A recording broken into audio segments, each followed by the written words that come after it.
નમસ્કાર મિત્રો મિત્રો મંડી ટપી પરંતુ તાજ ક્યારે? શું રોહન ગુપ્તા ધીરે ધીરે ભારતીય જનતા પાર્ટીમાં એક્ટિવ થઈ રહ્યા છે? અમદાવાદમાં તેમના બેનર્સ અને ત્યારબાદ અમિત શાહની તેમના કાર્યક્રમમાં હાજરી શું દર્શાવે છે? બંને એકબીજાના વખાણ તો કર્યા, પરંતુ શું ખરા અર્થમાં આવનાર સમયમાં રોહન ગુપ્તાને કઈ લાભ મળશે, કઈ મોટું પદ મળશે? આ તમામ બાબતે વાત કરીશું આજના વિડીયોમાં। લોકસભા 2024ની ચૂંટણીનો સમય, ભારતીય જનતા પાર્ટીની સામે કોંગ્રેસ અને આમ આદમી પાર્ટીનું ગઠબંધન। કોંગ્રેસમાં સૌથી મોટી મૂંઝવણ એ હતી કે કોના પર વિશ્વાસ કરવો, અને ભારતીય જનતા પાર્ટીમાં મૂંઝવણ એ હતી કે કોને તક આપવી, કોને ટિકિટ આપવી। કોંગ્રેસમાં એક બાદ એક નેતાઓ વંડી ટપી રહ્યા હતા, ભારતીય જનતા પાર્ટીનો ખેસ પહેરી રહ્યા હતા, કોંગ્રેસને અલવિદા કહી રહ્યા હતા। આ પરિસ્થિતિ વચ્ચે અમદાવાદ પૂર્વની ટિકિટ રોહન ગુપ્તાને મળે છે। રોહન ગુપ્તાને ટિકિટ તો મળી જાય છે, પરંતુ રોહન ગુપ્તા સામેથી જ રણ છોડે છે અને કહે છે કે પિતાની નાદુરસ્ત તબિયતના કારણે તેઓ ચૂંટણી લડવા નથી ઈચ્છતા। અને ત્યારબાદ થોડા સમયમાં જ સમાચાર સામે આવે છે કે રોહન ગુપ્તા ભારતીય જનતા પાર્ટીમાં જોડાયા। રોહન ગુપ્તાએ કોંગ્રેસને અલવિદા કહી દીધું, રાજીનામું આપી દીધું અને હવે તેઓ ભારતીય જનતા પાર્ટીમાં છે।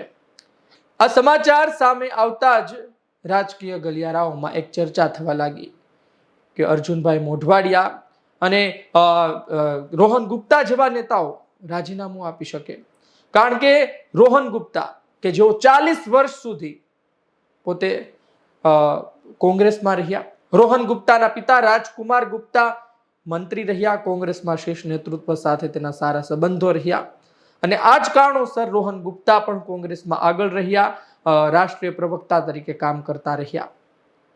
પરંતુ આજ રોહન ગુપ્તા ભારતીય જનતા પાર્ટીમાં જોડાઈ ચૂક્યા હતા।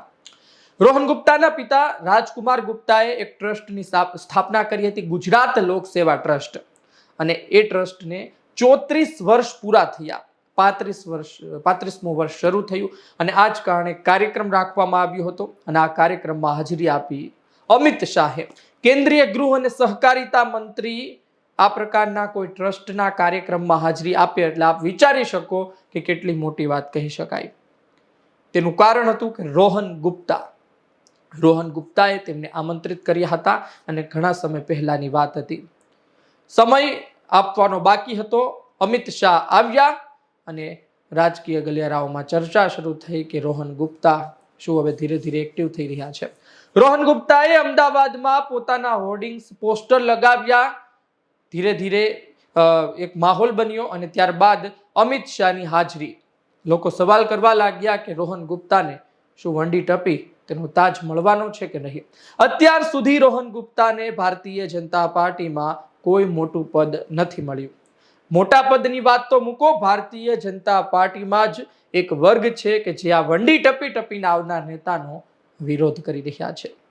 હજી જે ભૂતકાળમાં આવ્યા અને ધારાસભ્ય બન્યા તેમને પણ હજી મંત્રીની ખુરશી નથી મળી। જે લોકો ધારાસભ્ય છે તેમને મંત્રી વિશેની વાતો કરવામાં આવતી હતી કે મંત્રી બનશે, એક કમિટમેન્ટ છે, પરંતુ હજુ કોઈ સમાચાર સામે આવ્યા નથી।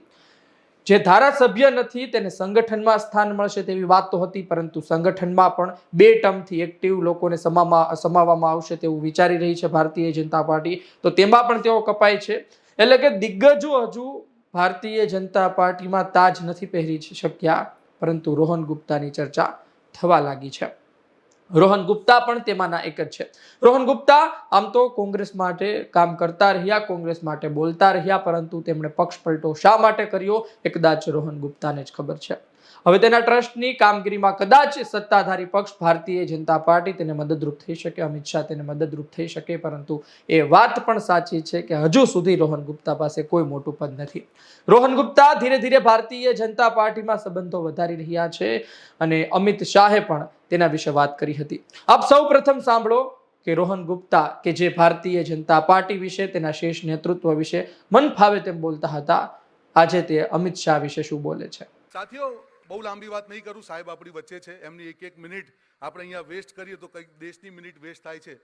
માત્ર નાની વાત કરીશ કે આ ટ્રસ્ટની જે શરૂઆત થઈ કે 5મી વિધવા સહાય, વંચિત સહાય, વિકલાંગ સહાય, વિદ્યાર્થી સહાય, એ સહાયને લગભગ 34 વર્ષ સુધી અમે દિલથી નિભાવી। દરેક વર્ષે સાહેબ લગભગ 20,000 25,000 લાભાર્થીઓને આઈડેન્ટિફાઈ કરીને એમના સુધી ડાયરેક્ટ મદદ પહોંચવાનું કામ ટ્રસ્ટ દ્વારા કરવામાં આવ્યું છે. અને આવનારા વર્ષોમાં અમારું એક સંકલ્પ છે કે કઈ રીતે એક સારું વિદ્યા સંકુલ ઊભું કરીએ, કઈ રીતે દરેક નાનામાં નાના માણસ સુધી ટ્રસ્ટની સેવા પહોંચે.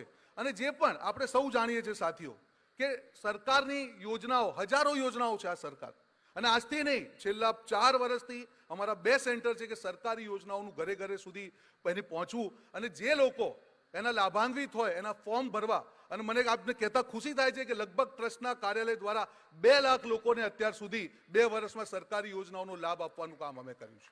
માનનીય અમિત શાહ સાહેબ આપણી વચ્ચે છે, થોડીક એમની અનુમતિથી એમની હું વાત કરીશ કે એમનું ટાઈમ મેનેજમેન્ટ. સાહેબ આજે આટલા મોટા પદ પર હોય ત્યારે પાર્ટીની વાત હોય, સરકારની વાત હોય, સાંસદ તરીકે વાત હોય, એક સમાજના નાગરિક તરીકે પરિવારની વાત હોય, હાઉ ટુ મેનેજ ટાઈમ એ સાહેબ જોડે શીખવા જેવું છે. અને આપણે જ્યારે એમ કહીએ કે યાર મારી જોડે પૈસા છે પણ સમય નથી, તો મને લાગે છે કદાચ સાહેબને આપણે જોઈશું તો આપણો જે પાકો છે કે સમય નથી એ 100% ઉતરી જશે. હાઉ ટુ મેનેજ ટાઈમ એમને 1980 થી લઈને અત્યાર સુધી સાહેબે એક મિનિટ જ્યાં પણ વિતાવી છે એમનો રેકોર્ડ એમની જોડે હોય. આવી વ્યક્તિ આપણી વચ્ચે ઉપસ્થિત હોય તો મને લાગે છે કે આપણા માટે પ્રેરણા છે કે આપણે સૌએ શીખવું જોઈએ કે how to balance your life. આપે સાંભળ્યું કે રોહન ગુપ્તાએ અમિત શાહની, કેન્દ્રીય ગૃહમંત્રી અને સહકારિતા મંત્રી અમિત શાહની શું તારીફ કરી, શું વાત કરી. હવે સાંભળો કે અમિત શાહે રોહન ગુપ્તાને લઈને શું કહ્યું, તેના ટ્રસ્ટને લઈને શું કહ્યું.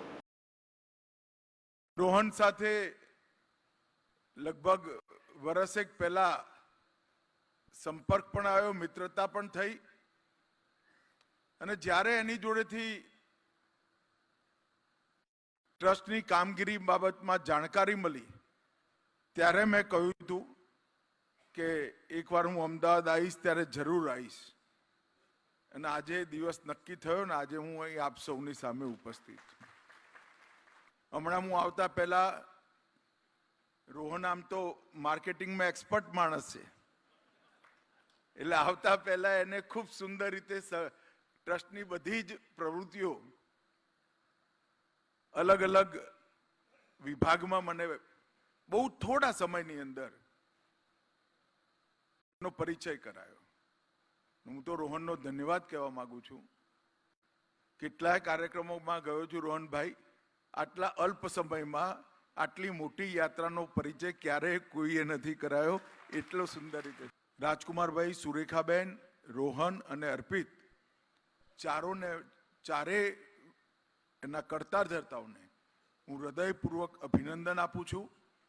અને હું રોહનને કહીશ, પપ્પાએ ઘણું કર્યું, હવે આને આગળ વધારજે ભાઈ. કોઈક બીજા વ્યક્તિ આના 70 વર્ષ પૂરા થાય ત્યારે આવે અને આનાથી સારું કામ એ વખતે ટ્રસ્ટે કર્યું હોય, એવી શુભેચ્છાઓ. આપ સૌનો ધન્યવાદ. વંદે માતરમ. ભારત માતા કી જય. આપણે સાંભળ્યું કે બંનેએ શું કહ્યું. વાત એ છે કે કોઈ કાર્યક્રમમાં આવ્યા હોય તો અમિત શાહે તો બોલવું પડે, તેઓ બોલ્યા. અને રોહન ગુપ્તાએ પણ કેન્દ્રીય સહકારિતા મંત્રી તેને ત્યાં આવ્યા હોય તો તેમની વાત કરવી પડે. ને હવે અંતે તો તેઓ ભારતીય જનતા પાર્ટીમાં જ છે, એટલે તેમણે તેમની વાત કરી. પરંતુ સવાલ એ જ છે કે આ વંડી ટપવાની લિસ્ટમાં રોહન ગુપ્તા પણ સામેલ છે, અને હવે તે ભારતીય જનતા પાર્ટીમાં ધીરે ધીરે એક્ટિવ થઈ રહ્યા છે. તે ભારતીય જનતા પાર્ટીમાં જોડાઈ ગયા ત્યારબાદ ગુમ થઈ ગયા હતા. ભારતીય જનતા પાર્ટીમાં કઈ નજર નહોતા આવતા, કારણ કે કોંગ્રેસથી આવેલા નેતાઓ ભારતીય જનતા પાર્ટીના જાહેર કાર્યક્રમમાં જોવા મળતા હતા, પરંતુ રોહન ગુપ્તા નહોતા જોવા મળતા. સવાલ એ હતો કે રોહન ગુપ્તાનું શું થશે, પરંતુ રોહન ગુપ્તાએ અમિત શાહ સાથેનો આ કાર્યક્રમ યોજી ફરી એક વખત સાબિત કર્યું છે કે હજુ તેઓ જીવે છે અને હજુ રાજકીય રીતે પણ જીવે છે, રાજકીય રીતે પણ પૂરા નથી થઈ ગયા. આવનાર સમયમાં જોઈએ ભારતીય જનતા પાર્ટી આ રોહન ગુપ્તાને શું પદ આપે છે, રાખે છે ને માથે ચડાવીને રાખે છે, કે પછી રોહન ગુપ્તાનું પણ કેટલાય કોંગ્રેસીઓ જે વંડી ટપીને આવ્યા ને તેનું હાલ થયું છે તેવું થાય. જોવું રહ્યું રોહન ગુપ્તા સાથે શું થાય છે, શું પદ મળે છે. વંડી ટપીને આવ્યા તો તેનો તાજ મળે છે કે નહીં. આપનું શું કહેવું છે વંડી ટપીને આવનાર કોંગ્રેસીઓ વિશે, તેને મળનાર પદ વિશે, રોહન ગુપ્તા વિશે, અમિત શાહ સાથેનો આ કાર્યક્રમ, અને આપને શું લાગે છે કે આ તમામને ભારતીય જનતા પાર્ટી સમયે સમયે તેના નામ અને કામ મુજબ પદ આપશે કે નહીં. આપનો અભિપ્રાય કોમેન્ટ બોક્સમાં જરૂરથી લખજો. આ વિડીયો પસંદ આવ્યો હોય તો લાઈક શેર કરજો. મને આપશો રજા. નમસ્કાર.